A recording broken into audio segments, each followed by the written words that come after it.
Fala pessoal, tudo bem? Aqui é o Guilherme, sou nutricionista da equipe Genes e a gente vai conversar hoje um pouquinho sobre vitaminas, diabetes e obesidade.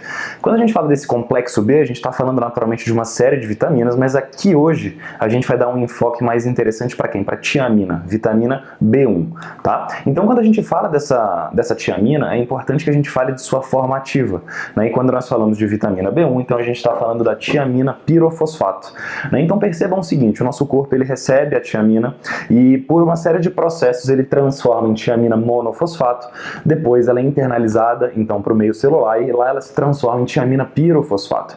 E essa tiamina pirofosfato ela ganha uma importante ação como um grupo prostético ou como um cofator de enzimas, ou seja, ela auxilia no papel enzimático, tá? E aqui a gente pode dar uma olhadinha numa categoria de enzimas, né? As oxirredutases, as desidrogenases e também as transcetolases, ou seja, um monte de nome complicado, mas que na verdade nos remetem aqui ao metabolismo energético.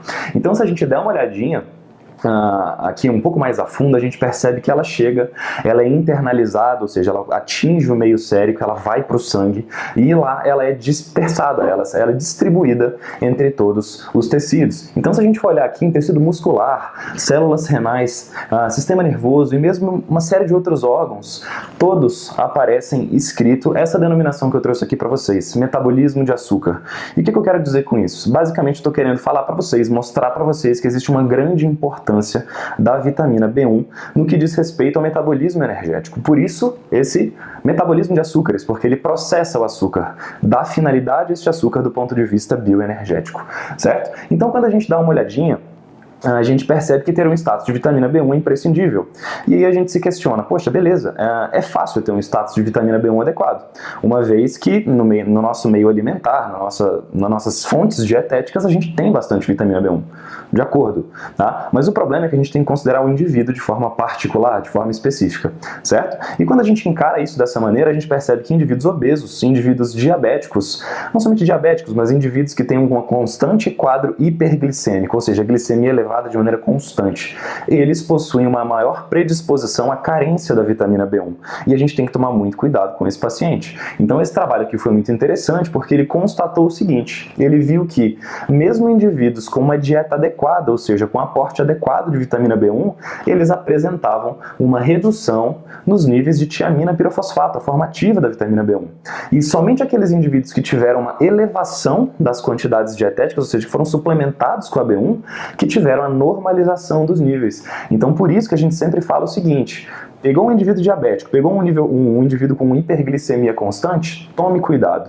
E outra, vai submeter esse indivíduo a um processo de restrição energética, tome mais cuidado ainda, pois foi esse o objeto de análise desse trabalho, né? Então a gente tem que dar uma atenção a esse elemento, a esse nutriente, uma vez que a gente pegue o indivíduo desse jeito, perfeito? E não somente o diabético, mas também o indivíduo obeso, né? Então a gente já sabe hoje que a obesidade, ela é um quadro não de supernutrição, mas de desnutrição, né? Isso se aplica sim a vitaminas do complexo B e se aplica sim a tiamina, vitamina B1, né? Então a gente tem que encarar isso com mais importância, uma vez que o próprio diabetes e a obesidade estão, via de regra, associados, tá? Então se a gente pega alguns pontos importantes disso que a gente passou aqui hoje, a gente percebe que o status de vitamina B1 ele é importante para o metabolismo energético, da mesma maneira que uma série de outras vitaminas hidrossolúveis, mas a vitamina B1 tem um papel muito interessante do ponto de vista do metabolismo de açúcares, lembrem-se desse termo.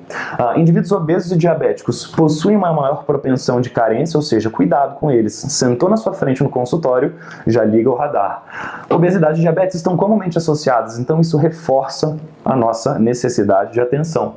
E considere a suplementação para estes grupos, né? Nesse caso aqui, faz um sentido maior do que para indivíduos que não estão nesses quadros específicos. Então, galera, espero ter passado um recado interessante para vocês. A gente se vê numa próxima. Tchau, tchau!